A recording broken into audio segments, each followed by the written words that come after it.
இந்த நேரத்தில் ஒரு நிமிஷம் எங்க அம்மா 2 வார்த்தை சொல்லணும். ஏன்னு சொன்னா அவங்க ஒரு தியாகி. அவங்க 7 பெற்றவள், நோவு பெற்றவள் இல்லையா? 8 பிள்ளைகளை பெற்றார்கள். ஒரு பிள்ளை இறந்து போச்சு. வருகிற ஒரு ஊழியக்காரங்களை கூட வறுமையை விட மாட்டாங்க. எங்க அப்பாவுக்கு செய்ய வேண்டிய அத்தனை கடமையும் அவங்க 2 பேரும் சண்டை போட்டு அப்படிலாம் இருந்தது நாங்கள் பார்த்ததில்லை. ஒரே ஒரு வார்த்தை தான் சொல்லுவார், மேரின்னு சொல்லுவார். எங்க அம்மா அப்படி நிற்பாங்க. அப்படி ஒரு பாக்கியத்தை எங்க அம்மாவுக்கு ஆண்டவர் கொடுத்து ஒரு பரிசுத்தமான வேலையை செய்ய ஆண்டவர் அவங்கள நிறுத்தி வச்சார். ஓரிரு வார்த்தைகள் சொல்லணும். தேவனுக்கு மகிமை உண்டாவதாக. இந்த வேளையில் கூடியிருக்கிறதான எல்லாருக்கும் இயேசு நாமத்தில் வாழ்த்தல் சொல்லுகிறேன். விசேஷமாக நம்முடைய கர்த்தராகிய இயேசு கிறிஸ்து தன்னுடையதான பிதாவின் சித்தத்தை நிறைவேற்றும்படியாக இந்த பூமியில் வந்து வளர்ந்து அவருடைய பிதாவின் சித்தத்தை செய்தது போல அவர் விரும்பினபடி நல்ல காரியங்களை செய்து இந்த பூமியிலே அவருடைய வேலையை முடித்தது போல எனக்கு கொடுக்கப்பட்டதான கணவரும் தேவனுடைய சித்தத்தின்படி அவர் இந்த உலகத்தில் வாழ்ந்து எல்லாருக்கும் நல்ல காரியங்களை செய்து எனக்கும் என்னுடையதான குடும்பத்திலுள்ளதான என்னுடைய பிள்ளைகளுக்கும் நாங்கள் இருந்ததான எல்லா சபையிலுள்ளதான விசுவாசிகளுக்கும் யாவருக்கும் இயேசுவானவர் செய்தது போல நல்ல காரியங்களை இந்த உலகத்திலே செய்து தன்னுடைய ஓட்டத்தை ஜெயமாக ஓடி முடித்தார்கள். ஒரு நாள் கூட என்னை பேசினதோ துன்புறுத்தினதோ செய்ததில்லை. அன்பாக என்னை அதிகமாக நேசித்து என்னை காத்து வந்தார்கள். எனக்கு தேவையான எல்லா நிலைமைகளிலும், பூமிக்குரிய வாழ்க்கையில் உள்ளதான எல்லா நிலைமைகளிலும் எனக்கு தேவையான என்ன நான் விரும்புகிறோனோ அதை எல்லாத்தையும் வாங்கி கொடுத்து என்னை ஆதரவாக வைத்திருந்தார்கள். அதே போல என் பிள்ளைகளுக்கும் அவர்கள் விரும்புகிறதான எல்லா காரியங்களையும் அவர்களுக்கு செய்து ஆசீர்வாதமான பாதையிலே நடத்தி வந்தார்கள். இயேசுவானவர் வாழ்ந்தது போல, அவர் இந்த உலகத்தில் நல்ல காரியங்களை செய்தது போல என்னுடையதான கணவரும் எல்லாருக்கும் நல்ல காரியங்களை செய்து இந்த பூமியிலே தேவன் கொடுக்கப்பட்டதான ஓட்டத்தை ஜெயமாக ஓடி முடித்திருக்கிறார்கள். நாங்கள் யாவரும் தேவன் விரும்புகிறதான அவர்கள் எப்படி இந்த உலகத்தில் வேலை செய்தார்களோ அதே போல கர்த்தருக்கென்று இன்னும் அதிகமாக செயல்பட நல்ல போராட்டத்தை போராடி அவர் ஓட்டத்தை முடித்தது போல நாங்கள் இந்த உலகத்திலே தேவனுக்கென்று நல்ல போராட்டத்தை போராடி ஓட்டத்தை ஓட தேவனுடைய பிள்ளைகளாகிய நீங்கள் யாவரும் ஜெபியுங்கள். எங்களுக்கும் நாங்களும் உங்களுக்காக ஜெபிக்கிறவர்களாக காணப்படுவோம், கிரியை செய்கிறவர்களாக காணப்படுவோம். தேவன் எங்களிடத்தில் என்ன நோக்கத்தை வைத்திருக்கிறாரோ அந்த நோக்கத்தை நிறைவேற்றும்படியாக கர்த்தர் எங்களுக்கு கிருபை தரும்படியாக, இன்னும் கர்த்தர் எங்களை ஆசீர்வாதமாக நடத்தும்படியாக, கர்த்தர் விரும்புகிறவனமாக ஜீவிக்கும்படி தேவன் எங்களுக்கு கிருபை செய்வாராக என்று சொல்லி என்னுடைய வார்த்தையை சொல்கிறேன். அருமையான எங்கள் நேசத்துக்குரியவர்களே, கனத்துக்குரியவர்களே, இப்பொழுது நாங்கள் எல்லாரும் சேர்ந்து ஒரு பாடலை மட்டும், எங்கள் அப்பாவுக்கு பிடிச்ச பாட்டு இது, அடிக்கடி அவர் கன்வென்ஷன் ஸ்டேஜில் நான் பிரசங்கிக்க எழும்பும் பொழுது பொதுவாக கடைசி நாள் இந்த பாடலை பாடுவதுண்டு. பல இடங்களில் தலைமை தாங்குவதற்காக வந்து உட்கார்ந்திருப்பார். என்னுடைய மகன் அப்படிலாம் சொல்ல மாட்டார். அருமையான தேவனுடைய மனிதன், பிரதர் டிஎம்டி பெஞ்சமின் அவர்கள் இப்பொழுது தேவனுடைய செய்தியை கொண்டு வருவார்கள் என்று சொல்லுவார். அருமையான அப்பா அடிக்கடி சொல்லும், அந்த பாட்டை முடிஞ்சா பாடு நடை அப்படின்னு சொல்லுவார். அதனால நாங்கள் எல்லாரும் சேர்ந்து இந்த பாடலை பாட விரும்புகிறோம். தெரிந்தவர்கள் எங்களோடு பாடு. அன்பு நிறைந்த என் இயேசுவே, நின் பாத சேவை என் ஆசையே. அன்பு நிறைந்த என் இயேசுவே,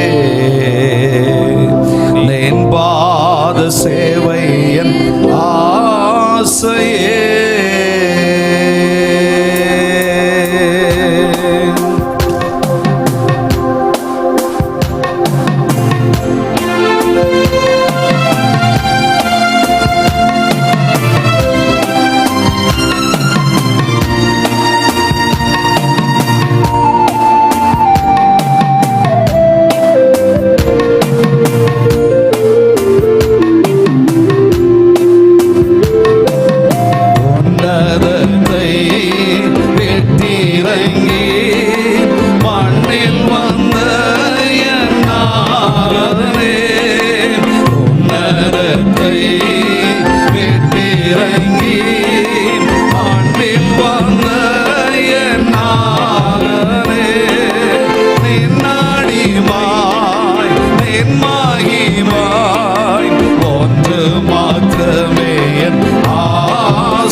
அன்பு நிறைந்த என் இயேசுவே, என் பாத சேவை என் ஆசையே.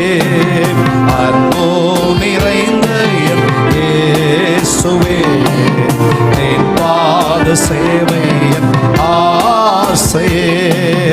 அன்பு நிறைந்த என் இயேசுவே, என் பாத சேவை என் ஆசையே.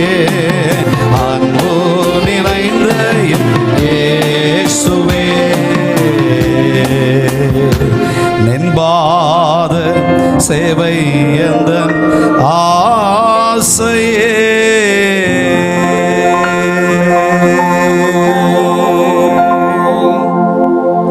தேவனுடைய திவ்ய சமாதானம் நம்மை தொடரட்டும். ஒரே நன்றி வார்த்தையை சொல்லுகிறேன். இந்த திருச்சபை 1998 ஆண்டிலே துவங்கினது. பாஸ்டர் செல்வராஜ் எங்கள்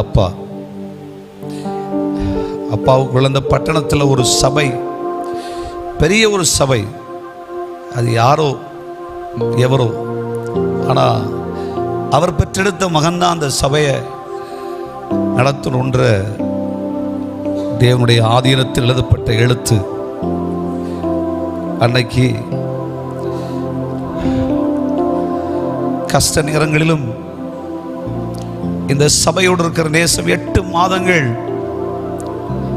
84 வயது உடைத்த ஒரு பாட்டிக்கு பிரசங்கம் பண்ணிட்டு இருக்கிற காலத்திலே அப்பாட சொல்லுவேன், நான் ஊழியத்துக்கெல்லாம் லாயக்கு கிடையாது, பைபிள் காலேஜ் எல்லாம் படிக்கல. அப்பா சொல்லுவாரு, டேய், அந்த பட்டணத்தில் நமக்கு ஒரு சபை வேணடா, தெய்வம் கூட இருப்பார்ரா. இது எங்க எல்லாருக்கும் சொல்ற ஒரு வார்த்தை. அது எங்களை ஜீவன் உள்ளவர்களாக மாற்றும் அவிதமாகத்தான் இன்றைக்கு இந்த ஆராதனைகள் கொண்ட ஒரு பெரும் திருச்சபையாக தேவனது சபையை, இந்த ஊழியத்தை மாற்றி இருக்கிறார். இந்த ஊழியத்தில் இருக்கிற அத்தனை குடும்பங்களும் எங்க அப்பாவை இயேசுவுக்கு பிறகு ஒரு பெரிய தகப்பனாய் பார்ப்பார்கள். சிறிய பிள்ளைகளது பெரியவர் வரைக்கும். தேவதாஸ் பாஸ்டர் யாரும் பேர் சொல்ல மாட்டாங்க, அப்பான்னு தான் எல்லாரும் சொல்லுவாங்க. அந்த மாதிரி பாக்கியம் இந்த சபையில் பெற்றிருக்கிறார்கள். என்னுடைய